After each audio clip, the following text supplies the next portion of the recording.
বলছিলাম, মা শোন না, তোকে না কালকে থেকে একটা কথা জিজ্ঞেস করবো বলে ভাবছি, কিন্তু ভাবি তুই আবার কি মনে করিস, মাকে আবার সত্যি কথা বলিস কিনা, এটা ভেবে না জিজ্ঞেস করতে পারছি না।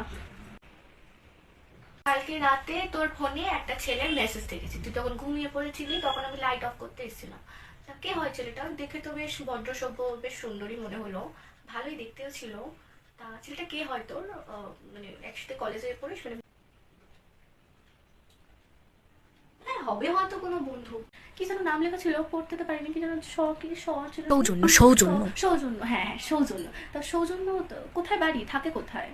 কলেজের ওখানেই থাকে। তোর কলেজের ওখানে আশেপাশেই থাকে? তা তা তোদের মধ্যে কি কিছু শুরু হচ্ছে? আরে বা বন্ধুই হয়, বন্ধু না হলে তো বলেই দিতাম না। তা নিজের মায়ের থেকে লুকাচ্ছিস, লজ্জা করে না? ছি, মা হলো না তোর প্রথম বন্ধু। আমি কেন লুকোতে যাবো মা, আমার বন্ধুই হয়, সত্যি বলছি।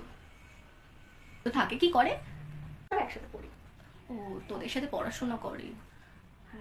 তা এবার তো স্বীকার কর, কে বন্ধু তো নয়। না, আমাকে তুই বলতে পারিস, আমি তোর বাবাকে দেখি, ম্যানেজ করবো।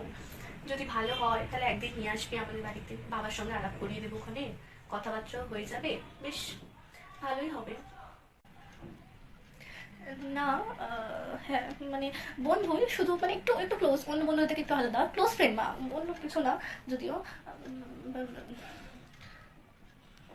না মানে ছেলেটা খুব ভালো মা, সৌজন্য আমাকে খুব ভালোবাসে, আর আমি ও খুব মানে। ওগো শুনছো?